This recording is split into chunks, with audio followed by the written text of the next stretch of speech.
Hi, how you doing? If you're new to this channel, please like, comment, and subscribe.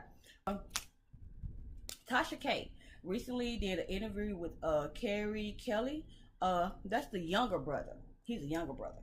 R. Kelly. Beginning of the interview, he said, "I'm on this hen early in the morning." People can judge, say why he drunk early in the morning. Why he drunk early in the morning? Same reason motherfuckers get drunk late at night, cause he wants to. And that's I think he kind of got tipsy to kind of loosen up, but at the same time, I think he missed a kick. Cause when he was drunk at first, and I'm like, God damn, this nigga drunk. Damn, nigga. But once he loosened the fuck up, and then Tasha made him comfortable, and I can say Tasha made him comfortable because I can look at Tasha like, this motherfucker playing on me, like this nigga's on this bullshit. But when she like the interview 143 after the interview. Okay, so in the interview, he touched on a couple things. His brother once stated that him and R. Kelly had a fight, and he knocked R. Kelly's teeth out. And mind you, the brother don't have no teeth either. But like the brother stated, he got money to get some more teeth, and I don't. They had a fight because I think that's what it was. Watch the interview. I think it may be that because his brother was on tour with him, and his brother, he used to send. We all know that he heard the stories where he sent his handlers to go get the little children, right? So he wanted his brother to go and get some numbers for some girls. They looked at like teenage. His brother like, hell no, I'm not doing that. And by him not being able to control his little brother, and him and his little brother having words, and they had a fight, and he knocked his damn teeth out, he sent the little brother home. Okay. The little brother also stated that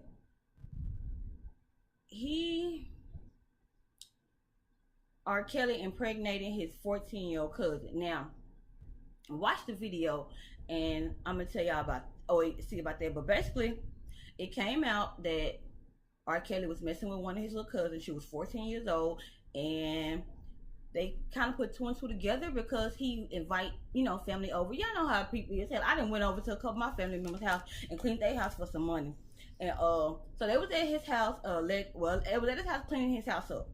And while the other people was up in there cleaning, vacuuming, doing whatever, he was in a room with a 14. Reportedly, at the time, she was 14.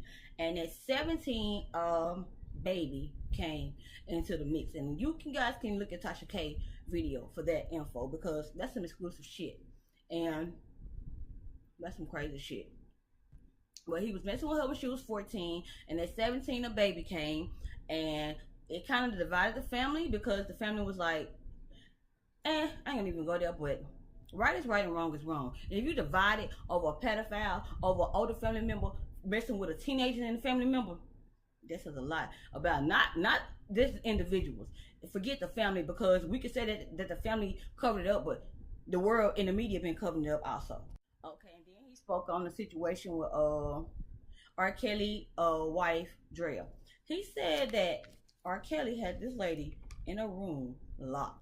She was locked from the inside, which means she couldn't get out. And she knocked on the door from the inside to ask him, could she use the bathroom? He told her no. Then, when she come out, she be crawling on the floor. And this is another thing that I heard too. Like, females that mess with R. Kelly cannot look men in the eye. They can't even look up. I really can't imagine those type of shit like that. And it's easy to say what we can and can't do if we never been in a situation. Like, I can easily say, and ain't no nigga finna lock me up in the room while I'm up in here and I gotta knock on the door, ask him a piece. But at the same time, I never been in that situation. And she asked, like, why you didn't report those type of shit back then? And I understood what he said. Like, that's his wife. And at the time, her mind was so gone. If I would have told anything, she would have denied it. And I honestly believe that.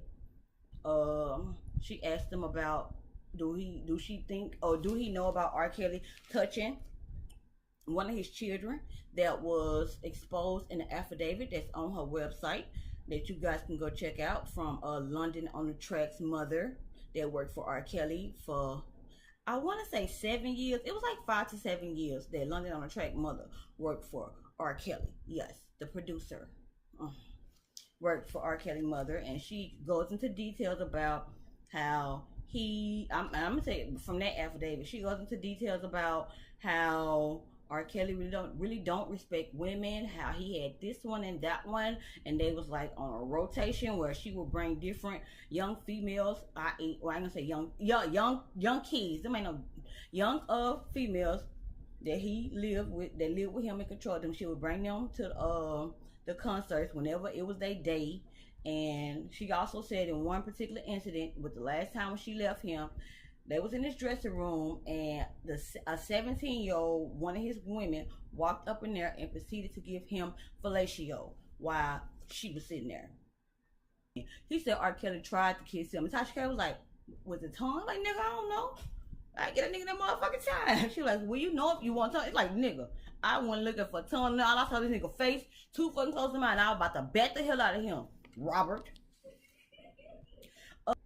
goes into like how R. Kelly was basically the control issue with his mother, and he says that their father wasn't around. He wasn't around, but R. Kelly's mother had a husband, and she had a husband and like practically raised them like they was his own. Took care of them and everything. And when R. Kelly got big, he told his mama, "I'm not gonna be giving you this and giving you that. You got that nigga living with you." And my first exact thoughts was, nigga, you really a hoe.